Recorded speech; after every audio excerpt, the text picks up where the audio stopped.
Assalamualaikum warahmatullahi wabarakatuh. Waalaikumsalam. Balik lagi bareng saya Iwan Kartiwa dari Pemuda Peduli Bangsa. Kita punya konten baru ya, kita buat podcast Bu. Jadi nama kontennya ini bijak Bu, bicara kebijakan gitu. Nah kebetulan kan memang di penghujung pemerintahan ini udah banyak lah Bu ya, 10 tahun Pak Jokowi memimpin Indonesia, udah banyak banget kebijakan, dan kita memilih salah satu kebijakan yang memang kita mau bahas hari ini, yaitu tentang Undang-Undang Cipta Kerja. Karena kita lihat banyak banget informasi nih Bu di media sosial, mau di Facebook, di Twitter, di TikTok gitu, tentang potongan-potongan video ataupun meme-meme yang berkaitan dengan kebijakan ini. Nah makanya Pemuda Peduli Bangsa pengen melihat itu dari substansi yang utuh. Kita coba mengundang Ibu Mudiati Rahmatunisa, MAPHD ya. Beliau teman-teman Kaprodi dari Pasca Sarjana Ilmu Politik Universitas Padjadjaran. Betul, Bu ya. betul Kang Iwan. Alhamdulillah, saya sangat bersyukur sekali dan sangat berterima kasih Ibu udah mau hadir di podcast kita. Ini perdana Bu, Pemuda Peduli Bangsa coba mengikuti perkembangan zaman kita, karena di media sekarang kan udah banyak banget Bu konten-konten podcast yang lebih banyak kan lebih ke hiburan ya Bu ya, tontonan-tontonan yang memang komedi gitu. Makanya kita ingin ngisi slot yang memang belum banyak disentuh ya. Coba kita edukasi, kita cari konten-konten yang lebih berbicara tentang hal-hal mungkin ya bisa dianggap serius juga sih Bu gitu, bisa dianggap serius. Nah terutama Undang-Undang Cipta Kerja. Nah banyak banget isu yang beredar berkaitan ini, tapi kita ingin coba lihat lebih utuh, lebih jernih, lebih objektif gitu loh tentang kebijakan Undang-Undang Cipta Kerja ini. Kalau kita sempat kajian Bu, sempat juga kita diskusi sharing sama teman-teman, kita juga sempat baca referensi di beberapa jurnal. Ini kan muaranya, tujuan sucinya atau cita-citanya, cita-cita besar kenapa pemerintah pada akhirnya membuat Undang-Undang Cipta Kerja ini untuk menyongsong masa depan Indonesia, terutama 2045 di mana Indonesia diproyeksikan menjadi 5 negara dengan kekuatan ekonomi gitu di dunia ya Bu ya, di 5 dunia besar ekonomi dunia. 5 besar. Ini kan ada tantangan, ada juga persiapan. Mungkin salah satu persiapan yang akhirnya dibuat oleh pemerintah untuk menyongsong itu ya lewat regulasi ini gitu. Nah kita ingin dengar sudut pandang Ibu terhadap Undang-Undang Cipta Kerja. Gimana menurut Ibu kira-kira? Oke, terima kasih hatur nuhun Kang Iwan. Pertama saya mengucapkan selamat ya nih PPB ya, Pemuda Peduli Bangsa memulai tema podcast ya yang berbeda dari kegiatan-kegiatan PPB sebelumnya. Betul. Saya sendiri senang sebetulnya jadi bagian sejarahnya, sejarah awal. Ya, Bu ya. Mudah-mudahan ini awal yang baik ya untuk PPB sebagai sebuah organisasi pemuda ya, menjadi elemen penting sebetulnya untuk kemajuan bangsa dan mengambil bagian untuk membincangkan isu penting negara gitu ya, betul. Yang berbeda mungkin dari mainstream gitu ya, yang selama ini ya ada banyak aspek hiburan gitu ya, yang ini terkait mungkin dunia keartisan dan lain-lain. Nah sekarang mengambil tema salah satu isu penting menurut saya, dan ini isu yang bukan baru sebenarnya dimulai sejak 2019 ya, kalau kita mengingat kembali lini masa dari undang-undang awalnya namanya nih, itu kan singkatannya ya UCK ya, sebenarnya Undang-Undang Cipta Lapangan Kerja. Nah akhirnya lebih familiar dengan UCK ya, Undang-Undang Cipta Kerja gitu ya. Nah, jadi sebetulnya ini kita tahu sendiri dari sisi pemerintah jelas ya bahwa ini diyakini sebagai sebuah strategi. Tadi kan disebutkan oleh Kang Iwan, ada sebuah harapan besar ya, yang sebetulnya dimulai dengan pidato Pak Jokowi ya di tahun 2019 terkait dengan menyongsong 2045 Indonesia. Jadi ada cita-cita. Nah, untuk mencapai cita-cita itu ya dengan menciptakan kebijakan yang kondusif untuk mewujudkan cita-cita itu. Nah, jadi sebetulnya kalau kita melihat dari perspektif pemerintah, tadi sudah disampaikan juga bahwa ini ada cita-cita sebetulnya kan yang ingin diwujudkan oleh pemerintahan Jokowi pada saat yang lalu 2019 ya, bahwa Indonesia itu harapannya kan begitu ya, bisa menjadi 5 besar ekonomi dunia kan begitu. Untuk mencapai itu ada beberapa hal yang selama ini justru dianggap tidak kondusif ya untuk mencapai cita-cita itu. Salah satunya adalah dengan membereskan sejumlah regulasi kan begitu ya, yang dianggap yang diasumsikan oleh pemerintah sekarang ini justru menjadi faktor penghambat untuk kemudian mencapai cita-cita itu. Ya, dari sekian puluh ya, ada 79 sebetulnya, 79 undang-undang yang dianggap tidak kondusif untuk mencapai cita-cita itu. Maka digunakanlah strategi tadi ya, ini kan sebetulnya metode salah ya, satu Omnibus langkah Law ya, itu ya. Salah satu langkah yang Omnibus Law itu sebetulnya metode untuk kemudian istilahnya tadi ya, memangkas kan gitu ya, menyederhanakan dan mengharmonisasikan kan sejumlah undang-undang sehingga nanti akan terbentuk undang-undang yang kondusif untuk pencapaian cita-cita itu. Ya kalau dari sisi ilmu kebijakan ya ada ini semacam kebijakan itu dibuat karena memang untuk mengatasi berbagai persoalan kan begitu ya. Dan persoalan yang dari perspektif pemerintah ini adalah ada hambatan cukup signifikan kalau kita mau mencapai cita-cita harapan kita tadi kan 5 ekonomi besar dunia tahun 2045 ini 100 tahun berarti ya Indonesia harus berbenah kita itu. Dan di sini ada regulasi-regulasi yang dianggap menghambat dan padanya ya kemudian direformasi hukum ya. Reformasi hukum dari 79 itu menjadi satu undang-undang yang terintegrasi ya.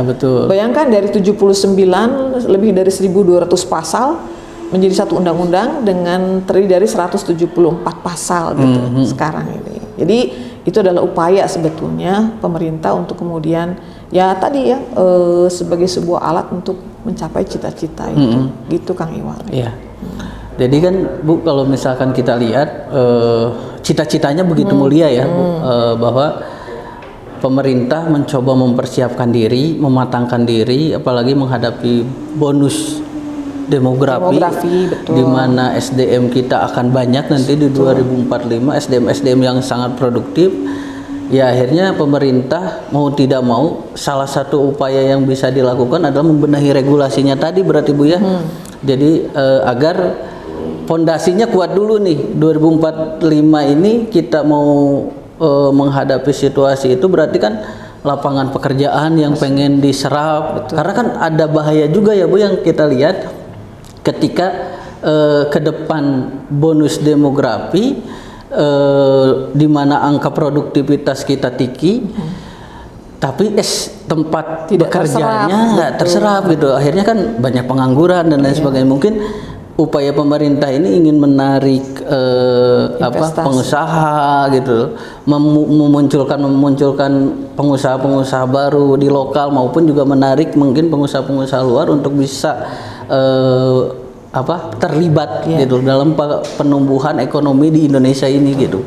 Nah, kalau Ibu melihat sisi itu Bu, keuntungan yang bisa kita dapat dari kebijakan ini seperti apa Bu? Ya. Jadi tadi undang-undangnya nih ya, Undang-Undang Cipta Lapangan Kerja. Kan jadi tadi menghadapi bonus demografi dan persoalan pengangguran masih menjadi permasalahan jadi masalah ya. yang besar. Jadi bagaimana kemudian kita bisa mengatasi itu? Kalau pengangguran besar, artinya nanti akan berdampak kepada tingkat kesejahteraan, kan begitu ya, nganggur, nanti kemiskinan dan lain-lain. Nah, akhirnya nggak jadi dong 5 besarnya gitu ya. Mencapai kesejahteraan juga menjadi persoalan kan begitu. Nah jadi pemerintahan Jokowi ini, saya mencoba untuk memahami dari perspektifnya pemerintah begitu ya, Betul. bahwa untuk kemudian mengatasi pengangguran, dan ini setiap tahun itu angkatan kerja itu bertambah 2 sampai 3 juta. Naik Gimana terus. mau menyerapnya kan begitu ya. Betul. Artinya bahwa kita harus bisa menciptakan lapangan kerja kan begitu. Nah, menciptakan lapangan pekerja artinya bahwa kita harus membuka investasi kan begitu. Nah, karena investasi itulah yang nanti akan investasi dan juga penguatan UMKM ya. Ini harus dihati-hati juga ya, bukan semata-mata perusahaan besar loh. Indonesia, perekonomian Indonesia itu besar banyak hidup dari UMKM, small medium enterprise. Nah, jadi untuk kemudian tadi menyerap tenaga kerja ya, angka tenaga kerja yang setiap tahun bertambah 2 sampai 3 juta, artinya kan kita harus bisa membuka lapangan kerja. Nah, dari pemikiran pemerintah ini ada sekian puluh undang-undang ya, tadi 79 80 undang-undang itu yang kemudian dianggap menghambat. Nah, gitu ya. Penciptaan tadi lapangan kerja karena menghambat investasi dan lain-lain. Nah, dengan memangkas undang-undang itu ya, menyederhanakan dan kemudian mengharmoniskan, itu kemudian dibuka tadi mengundang investor ya untuk kemudian membuka usaha dan pada akhirnya bisa menyerap tenaga kerja. Jadi ini urutannya seperti itu ya. Ketika kemudian ya tadi membuka lapangan kerja, pengangguran teratasi kan begitu ya.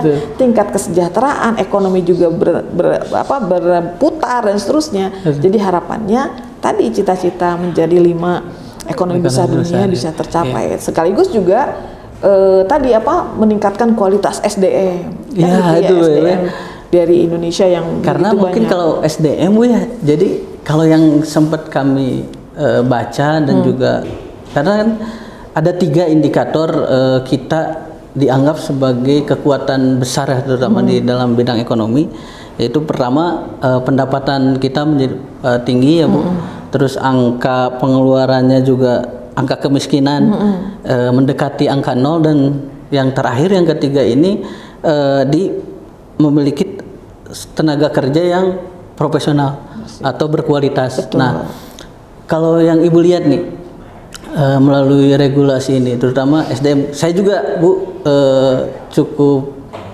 banyak terlibat karena membangun startup gitu, membangun usaha-usaha. Kadang yang menjadi kendala di kita, SDM kita belum semuanya support terhadap pekerjaan yang kita, jadi masih ada yang abai, ada yang lalai gitu. Ibu melihat nggak ada potensi ketika investor luar masuk ke kita, itu juga bisa jadi medium pembelajaran, terutama untuk masyarakat kita, untuk belajar lebih profesional lagi dalam bekerja, terus lebih punya tanggung jawab, etos kerja yang lebih meningkat gitu. Iya, ini yang menarik sebetulnya ketika bicara soal UCK ini ya. Jadi selain tadi mempermudah investasi, satu hal yang kemudian juga diatur di dalam UCK adalah soal pelindungan pekerja juga. Nah, ya, jadi bagaimana kemudian selain membuka lapangan kerja, UCK juga memperhatikan bagaimana pekerja-pekerja kita juga terlindungi gitu ya. Bahkan ada regulasi soal kewajiban BUMN untuk memberikan pelatihan dan lain-lain. Itu diatur juga di dalam UCK. Jadi sebetulnya sudah diperhitungkan betul oleh pemerintah, karena memang ya tadi kan cita-citanya bagaimana kemudian kita bisa menguatkan, meningkatkan kualitas SDM kita.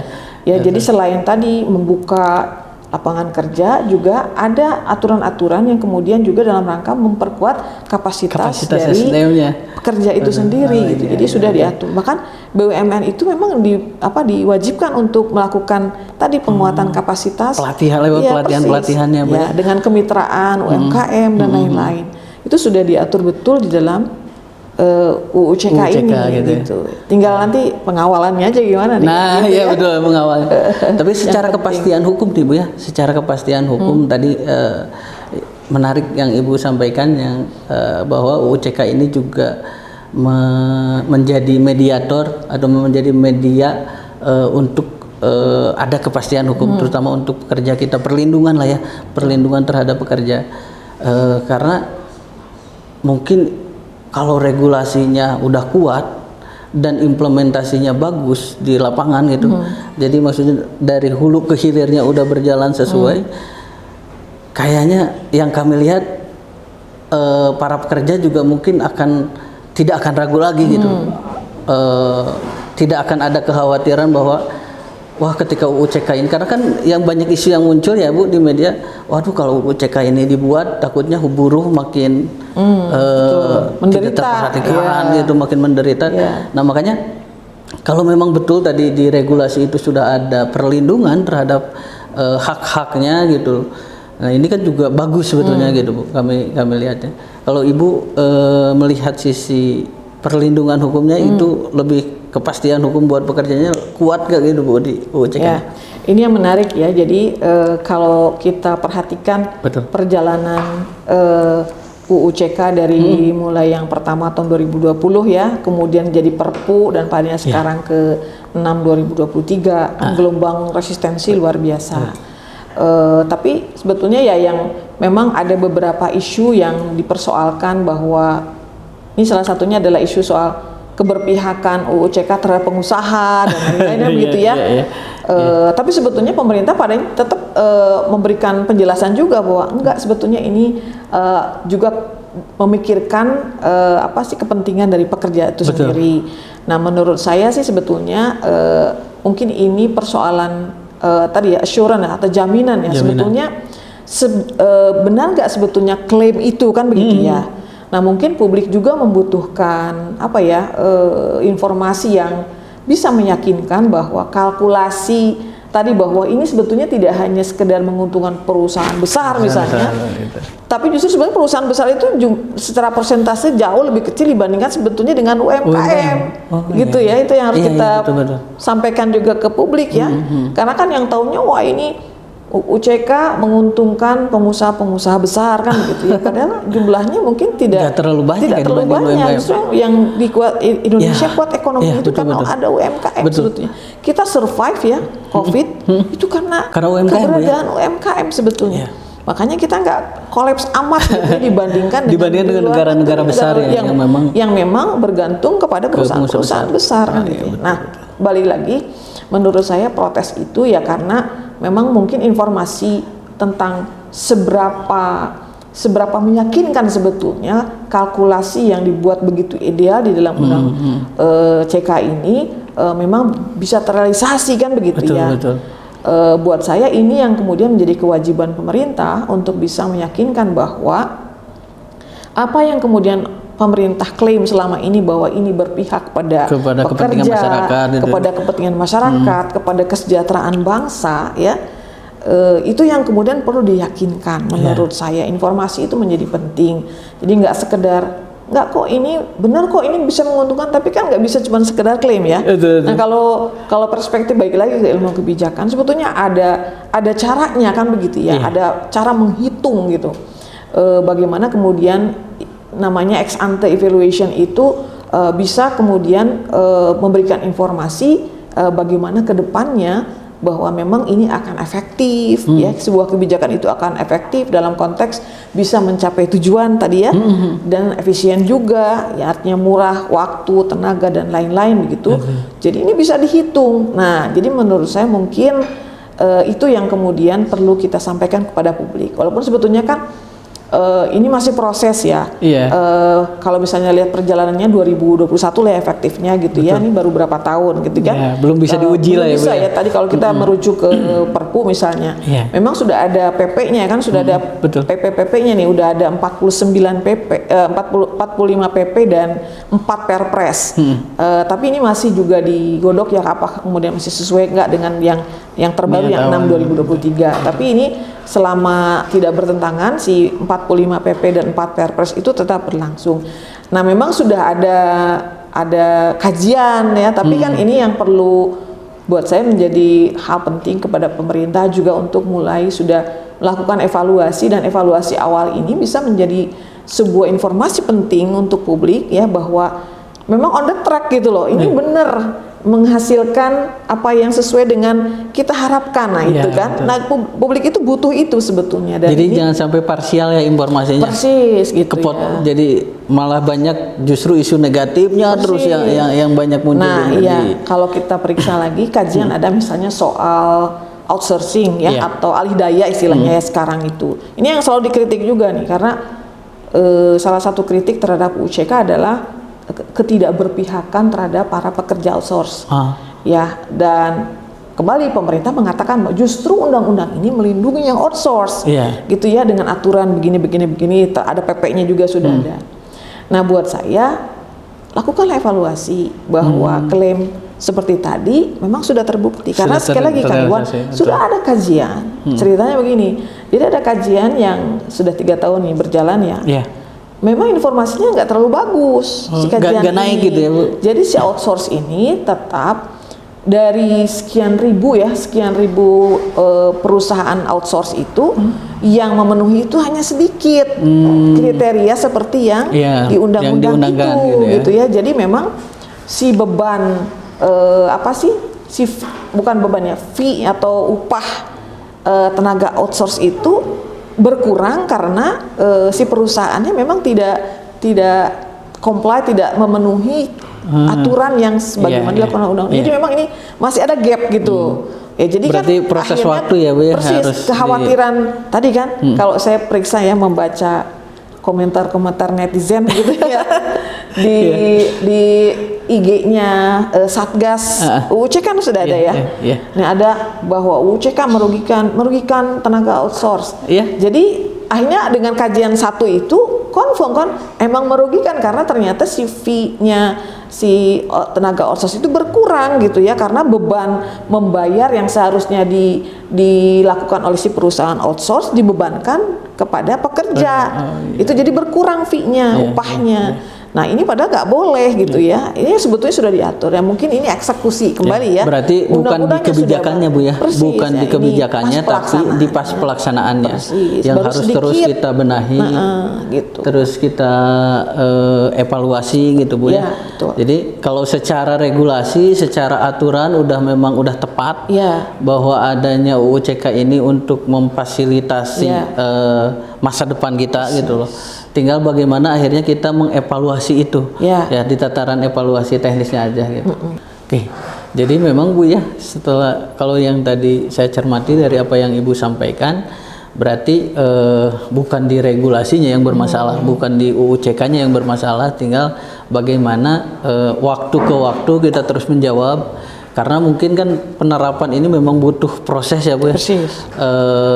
Mungkin belum juga semua perusahaan bisa menerjemahkan itu, merealisasikan apa yang ada di UU CK-nya, sehingga akhirnya tenaga buruh masih ada yang merasa dirugikan dan lain sebagainya gitu. Nah, evaluasi ini pasti akan terus dilakukan berarti ya, Bu ya.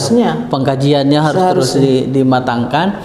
Nah, Bu, kalau yang ingin saya coba kupas lebih dalam gitu, Bu ya, berkaitan dengan orientasi kita ke depan gitu, karena kan kami melihatnya sebagai anak muda gitu ya, Bu, yang tentu ke depan pasti 2045 ini mungkin tahun-tahunnya kami gitu ya, Bu. Tahun-tahunnya kami mulai banyak yang manggung, baik itu di level kebijakan, di level politik, di level pengusaha mungkin kan.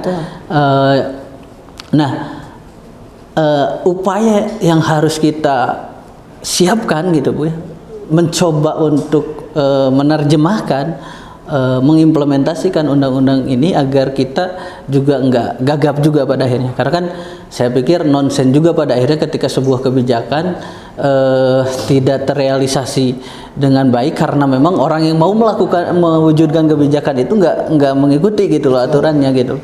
Jadi aturan ini akhirnya nggak maksimal gitu, Bu. Nah, buat kita nih pesan-pesan untuk anak muda, Bu ya, untuk anak muda mencoba membaca itu harus seperti apa, Bu?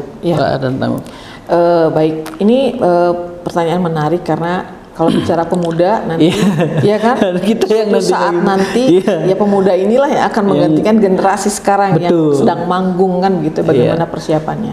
Nah, terkait dengan UU CK ini, sampai sekarang kan sebetulnya masih rame gitu ya. Resistensi masih kuat juga gitu ya. Walaupun sekarang MK sudah memutuskan menolak tadi kan tuntutan judicial review ya dari sekelompok organisasi ya. Apa sih, konsorsium serikat buruh kalau tidak salah ya akhirnya. Nah sekarang kan memang bagaimana kemudian kita semua bisa mengawal gitu ya, mengawal aturan ini dalam proses implementasinya gitu. Nah sekarang secara normatif menjanjikan banyak hal positif kan begitu ya. Dan sekarang ini akan yang namanya kebijakan itu kan apa gagal berhasil itu kan bisa macam-macam ya. Apakah karena memang konstruksi kebijakannya salah kan begitu ya, ataukah memang pelaksanaan yang salah, ataukah satu lagi karena memang nasibnya memang nggak bagus aja gitu kan gitu ya kan. Zaman COVID juga udah banyak kebijakan akhirnya berhenti gara-gara ada itu gitu ya. Nah ini salah satu hal yang menurut saya sudah ini ada kebijakannya ya. Sekarang kita berusaha untuk mengimplementasikannya. Dan ini tetap membutuhkan pengawalan menurut saya. Ya salah satu proses yang menurut saya sekarang sudah berlangsung nih beberapa tahun buat saya melakukan evaluasi awal ya terhadap tadi capaian-capaian awal dari implementasi kebijakan ini seperti apa. Buat saya ini sangat-sangat fundamental ya. Yang pertama adalah kita akan melihat apakah kita on the track atau tidak. Kemudian juga kita bisa mengidentifikasi kalau memang ada hal ternyata terkonfirmasi ini kekhawatiran banyak orang yang selama ini begini merugikan, ternyata terbukti kan bukan sesuatu hal yang haram kalau kemudian kita merevisi undang-undang itu kan begitu ya.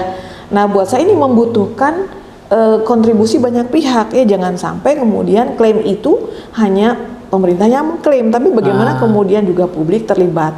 Ya pada akhirnya kita bersama-sama tujuannya sama kok sebetulnya kan untuk kesejahteraan kita semua gitu ya. Dan sementara ini bahwa pemerintah mempunyai cara nih seperti ini sebagaimana diatur di dalam undang-undang CK ini ya. Dan kita semua berkontribusi untuk kemudian melakukan pengawalan kan, melakukan evaluasi, melakukan perbaikan dan lain-lain yang menurut saya ujung-ujungnya adalah tadi untuk kemudian bagaimana cita-cita besar itu bisa terwujud pada saatnya. Ini butuh kesabaran juga kan. Tidak semudah membalikan tangan itu kan butuh proses ya. Regulasinya juga harus ajak, udah PP, ada Permen mungkin ya. Udah nanti ada Perda ke bawah kan. Udah Perda nanti ada lagi dan itu harus sinkron daerah semua ya, harus sinkron, harus harmonis semuanya dan itu menurut saya butuh pengawalan, butuh semuanya. Ini peran pemuda ya di situ bisa masuk di situ juga gitu Kang Iwan. Iya betul. Nah itu menarik Bu. Jadi ngomongin anak muda ini kan memang PR juga ya Bu ya. Teman-teman generasi muda ini kan memang di satu sisi kita lagi coba pengen ngebangun ya. Kayak kami dari Pemuda Peduli Bangsa coba untuk mengkonstruksi berpikir karena era kami ini agak berbeda mungkin dengan era generasi-generasi sebelumnya, generasi Z, generasi X gitu ya Bu ya. Kami ini banyak dipengaruhi oleh media dan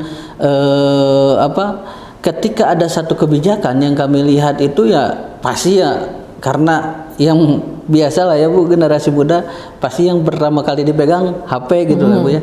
Dan ketika informasi-informasi hari ini cenderung yang dibangunnya negatif, ketika itu terus menyebar, akhirnya kan jadi mindset gitu Bu. Akhirnya jadi antipati deh kita gitu loh, jadi malas gitu loh. Mau ngomongin kebijakan nggak enak lah gitu karena memang banyak isu negatifnya gitu. Mau ngomongin aturan kayak sekarang misalkan UU CK ini, karena memang di media kayak saya misalnya lihat di TikTok ataupun di Facebook gitu, cenderung kan banyak yang muncul itu yang negatifnya, jadi kita malas nih gitu loh. Padahal kan ternyata setelah tadi kita ngobrol panjang lebar ada yang menarik gitu loh, bahwa pemerintah punya misi, punya visi, punya cita-cita yang begitu besar gitu, bahwa 2045 nih bagaimana generasi ini harus jadi generasi yang kuat, generasi yang memang bisa mewujudkan cita-cita Indonesia jadi bagian dari negara besar. Betul. Jadi negara yang diperhitungkan di dunia gitu Bu. Nah, kalau Ibu ada wejangan-wejangan nih buat kita nih teman-teman yang memang ya karena kan generasi Z, generasi ini kan memang gitu milenial ya. Betul, milenial gitu. Nah, wejangannya gimana nih menurut Ibu? Nah, jadi saya sebetulnya senang ya diundang ke sini. Ini salah satu organisasi pemuda yang mengundang saya, dan menurut saya ini adalah contoh baik ya. Betul. Bagaimana kemudian sebuah organisasi pemuda turut peduli ya terhadap isu-isu aktual yang terjadi di negara kita gitu ya. Ini sebuah saluran penting. Jadi salah satu yang mungkin bisa dilakukan misalnya oleh PPB ini ya, diantaranya adalah ya tadi melakukan literasi ya. Literasi untuk kemudian tadi tidak kemudian langsung ada berita ditelan begitu saja, tapi bagaimana kemudian kita bisa secara kritis kan gitu ya, mengolah, mencerna ya, mengecek juga kebenarannya, kan? Baru kemudian menyampaikannya kepada orang lain kan begitu ya, memberikan penjelasan dan lain-lain. Ini yang menurut saya kemampuan literasi ini yang bisa dilakukan oleh organisasi seperti PPB ini untuk memberikan pencerahan informasi yang benar ya kepada siapapun sebetulnya, sehingga kita tidak mudah termakan oleh berita-berita yang luar biasa yang belum tentu benar kan gitu ya. Jadi bagaimana proses-proses literasi ini bisa dilakukan oleh organisasi pemuda seperti PPB ini. Dan menurut saya ini UUCK ini kan banyak ya aspeknya ya, ada 11 klaster. Mungkin nanti bisa ke depan bisa lebih spesifik lagi isunya, bahas per isu gitu ya. Misalnya tentang ketenaga kerjaan, soal pajak, macam-macam sih sebetulnya yang diatur. Karena menurut saya ini juga jadi bahan kritik ya, seperti aktivis lingkungan mengkritik habis sebetulnya ini undang-undang ya soal ancaman terhadap lahan, terhadap kepemilikan lahan warga dan lain-lain. Nah, buat saya ini menjadi isu penting juga dibahas secara spesifik, karena kalau kita bahas sekarang kan terlalu banyak ya. Ini ada 11 klaster, yang mungkin nanti secara spesifik oleh PPB bisa dengan mengundang narasumber yang tepat ya. Ini juga sebagai ajang literasi juga untuk para netizen ya, segmen tertentu ya, betul. Nanti yang bisa jadi memberikan pencerahan, pencerdasan gitu. Jadi kan ya mudah-mudahan ya teman-teman semua yang bisa terjangkau oleh podcast ini, ya kita bagian dari generasi muda bisa lebih peka gitu loh terhadap isu-isu strategis di negara kita. Ya salah satunya isu-isu ini ya kita mungkin harus mulai lebih jeli lagi seperti yang tadi Ibu bilang ya, lebih jeli lagi dalam melihat informasi, apalagi potongan-potongan video yang ada di media sosial. Kita harus lebih peka lagi melihat itu, jangan sampai kita justru jadi generasi yang mudah menelan informasi tanpa melakukan verifikasi, tanpa melakukan pengecekan fakta, dan akhirnya jadi justifikasi. Jadi wah ini pemerintah jelek gara-gara kerjanya gini, buat regulasi aja gini. Tapi kita nggak pernah mau mencoba mengulik, mencoba mengkaji dulu gitu loh. Apakah memang benar nggak sih yang disampaikan oleh media itu? Apakah memang ini tuh untuk kepentingan aja gitu? Apakah memang justru ternyata kayak kita juga akhirnya ternyata paham kenapa harus ada regulasi ini, kenapa harus ada penyederhanaan dari aturan-aturan ini, karena memang kita ingin melihat ke depan, ingin menyongsong masa depan yang lebih kuat. Ketika tadi yang Ibu sampaikan bahwa ternyata ketika ada regulasi-regulasi yang begitu padat ini justru menghambat pada akhirnya tercapainya misi itu, tercapainya cita-cita itu. Nah, hal-hal seperti itulah mungkin yang harus kita lihat ya. Dan kalau menilik nih Bu ya, menilik ke peningkatan ekosistem Bu ya, ekosistem bagi pengusaha ya, ini sedikit tentang ngebahas UMKM tadi yang sempat Ibu singgung gitu loh.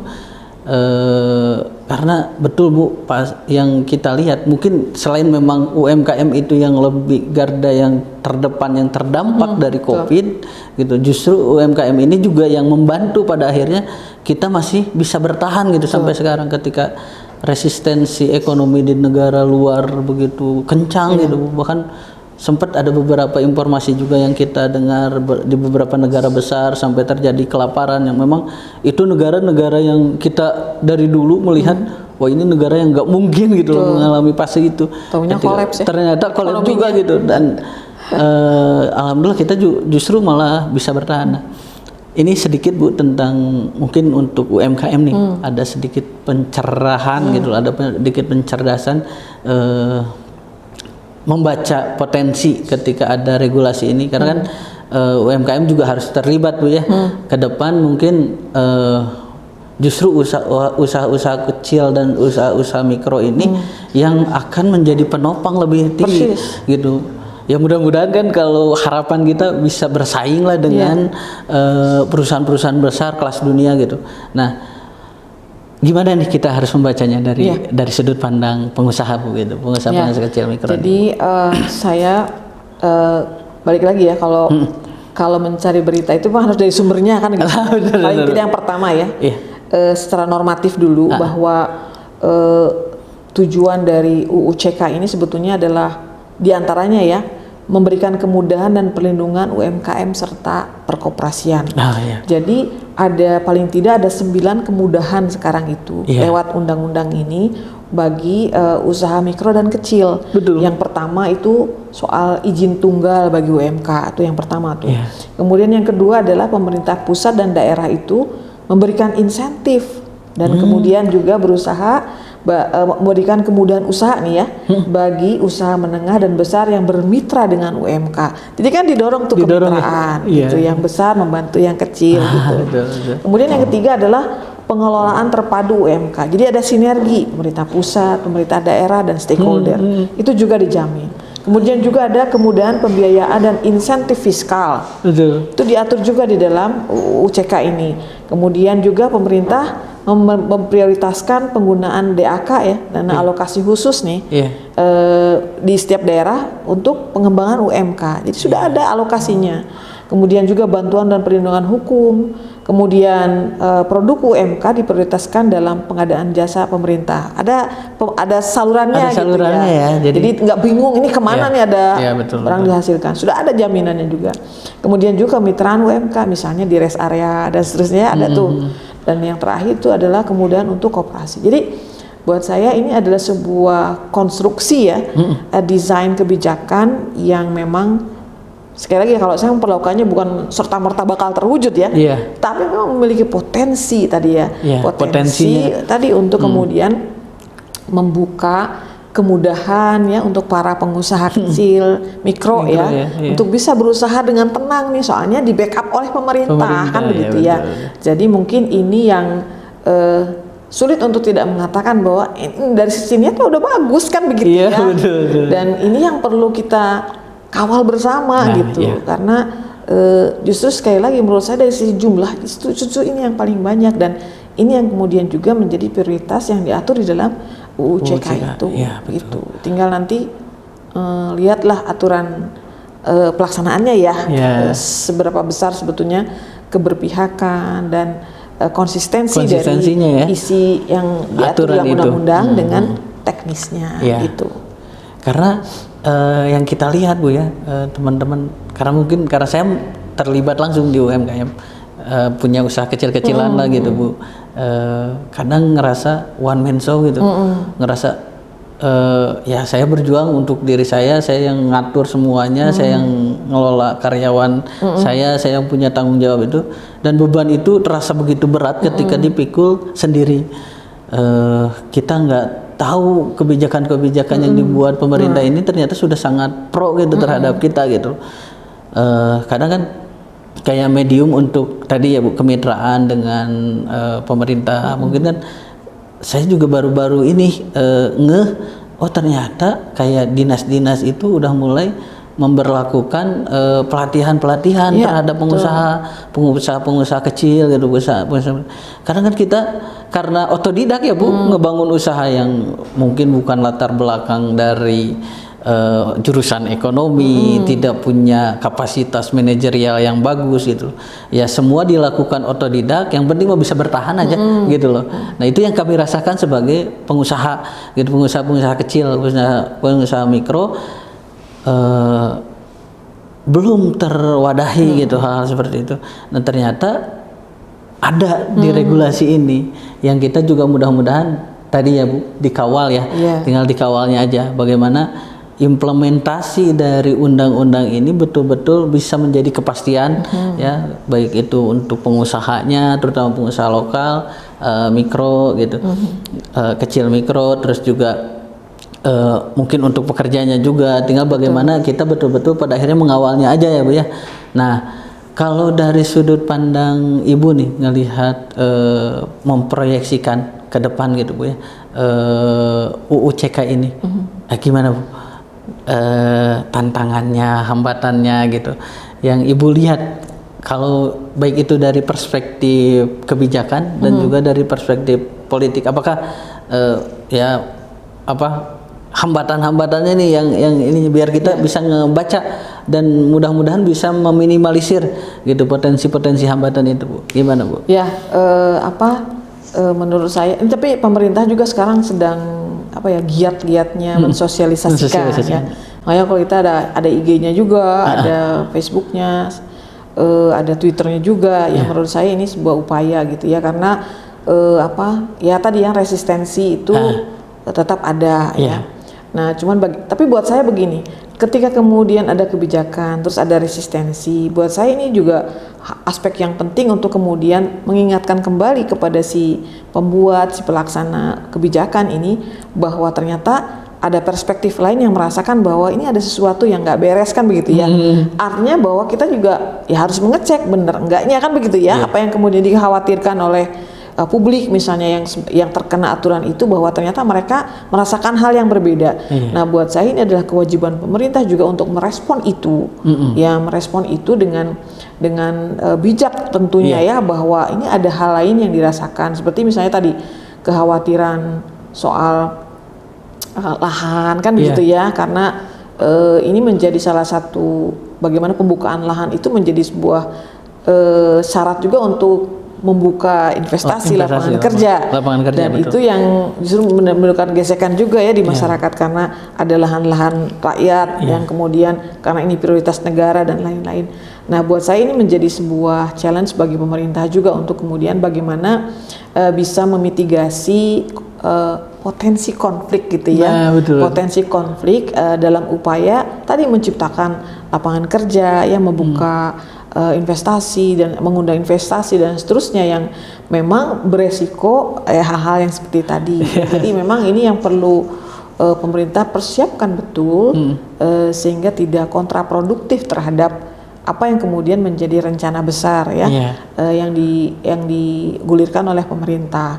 Buat saya tetap respon-respon dari para aktivis lingkungan, ketenaga kerjaan dan lain, menurut saya ini adalah sebuah mekanisme penting juga untuk kemudian membuat proses itu menjadi semakin baik ya, semakin berkualitas. Jangan kemudian jadi lawan, menurut saya jangan ini cara memanfaatkan. Jadi dikonstruksi gitu. Persis gitu ya, ini dalam rangka semuanya adalah untuk kebaikan bersama menurut saya. Jadi mungkin pemerintah juga reaksinya juga harus betul-betul bijak menghadapi respon-respon resistensi itu, dan perlu dicek gitu ya, dan perlu diyakinkan juga bahwa kekhawatiran itu kalau memang tidak akan terjadi, ya tetap harus diberikan informasi itu kepada siapapun yang merasa bahwa ini ada persoalan di kebijakan itu. Nah, bagaimana caranya pemerintah kemudian bisa meyakinkan bahwa kekhawatiran mereka tidak akan terjadi, ya jadi memitigasi itu. Itu challenge-nya sebetulnya. Jadi buat saya ini adalah persoalan klasik ya, kalau persoalan klasik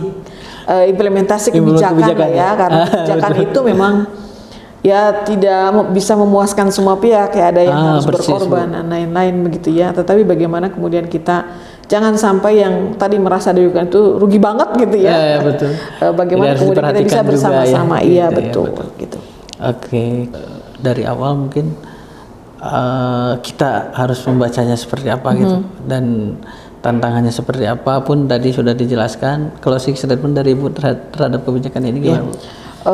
Kalau saya begini ya, kalau misalnya melihat dari statement normatif dari kebijakan ini, sulit untuk tidak mengatakan bahwa ini adalah cita-cita mulia, kan begitu ya? Betul. Karena semuanya ujungnya adalah untuk kesejahteraan semua masyarakat Indonesia, mengatasi persoalan-persoalan terkini, soal pengangguran, kemiskinan, ingin maintain pertumbuhan ekonomi, ya, mengantisipasi